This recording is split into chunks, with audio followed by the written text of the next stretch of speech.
C'est un marathon aujourd'hui. J'ai fait, d'ailleurs, il y a beaucoup de caméras. Mais j'ai enchaîné. C'est pas facile pour moi après 9 jours de compétition intense. Mais aussi, je me rends compte de ce qui se passe, ce qui s'est passé en France ces derniers jours. Et je me rends compte de mon statut. Média et public quand même, tout à l'heure sur la scène, c'était complètement fou. Vous arrivez à profiter? Ouais. Alors après, moi, c'est pas ma zone de confort, hein, les scènes en public devant 15 000 personnes. Mais en vrai, on a été bons, je crois, en plus avec l'équipe de France. Et c'était énorme de partager ça avec eux parce que c'est vrai qu'on les voit pas souvent.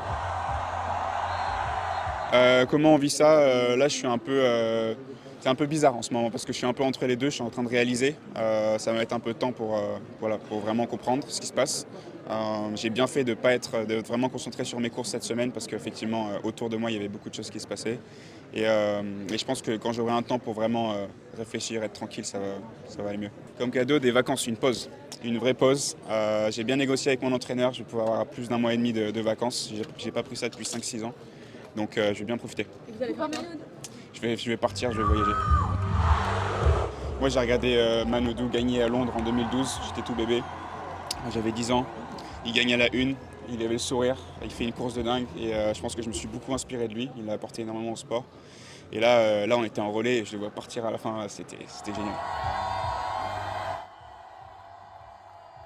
Léon, la préparation mentale, justement, c'est quelque chose d'important. Tu me disais de rester concentré durant toute cette semaine. Ouais. Comment on fait pour garder les pieds sur terre? Je veux dire, il y a l'engouement, il y a tous les jours une médaille quasiment. Ouais. Comment on arrive à se préparer pour tout ça? Je pense que déjà mon éducation fait que je suis humble de base. Je pense que mes parents vont me le rappeler aussi, donc j'ai pas de souci à me faire.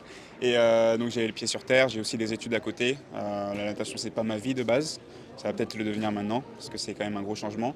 Mais voilà, je pense que toutes ces choses font que c'est plus facile de rester les pieds sur terre.